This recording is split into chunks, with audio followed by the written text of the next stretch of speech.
Sheshi i Tetovës sot u mbush me gjallëri, ngjyra dhe buzëqeshje fëmijësh.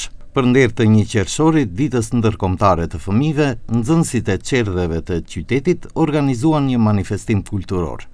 I pranishëm në këtë ngjarje ishte edhe kryetari i komunës së Tetovës, Bilal Kasami, i cili theksoi se fëmijët janë e ardhmja e shoqërisë, prandaj krijimi i kushteve më të mira për ta mbetet prioritet.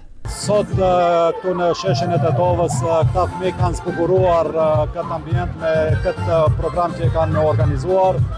Patjetër që ajo që më shumë t'i vlen, angazhimi publik dhe politik është për këta fëmijë që t'u krijojmë kushte më të mira në ambiente ku ata kalojnë pjesën më të madhe të ditës, por sigurisht edhe me investimet të cilat bëhen në infrastrukturë, të cilat bëhen në shkolla, të cilat bëhen në ambiente tjera për sport dhe për kulturë, janë ambiente të cilat ne po krijojmë apo investime të cilat po i bëjmë për të ardhmen e këtyre fëmijëve. Prandaj ne kërkojmë dhe nga të punësuarit në qerdhen e Tetovës që të punojnë me këta fëmijë, të përgatitin këta fëmijë për të ardhmen, për jetën, sepse është investimi më i mirë që mund ta bëjmë. Nga ana tjetër, drejtoresha e qerdhes Rinia, Fatlinda Jahja, nënvizoi se puna për mirëqenien e fëmijëve është një proces i vazhdueshëm që kërkon bashkëpunim të ngushtë mes institucioneve dhe familjes.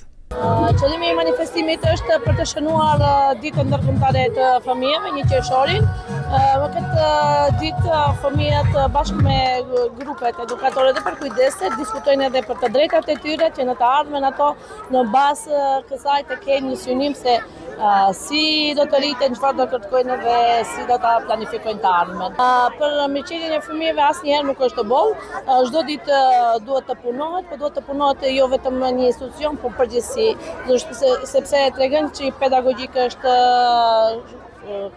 tash ne në qerdhe jemi, po qerdhe, edukatorja dhe prindri. Ky projekt u përkrah nga Akademia Litera. Ndryshe, një qershori ka filluar të shënohet zyrtarisht në periudhën e pasluftës, më saktësisht pas vitit 1950, kur vendosi ditë ndërkombëtare për mbrojtjen e fëmijëve.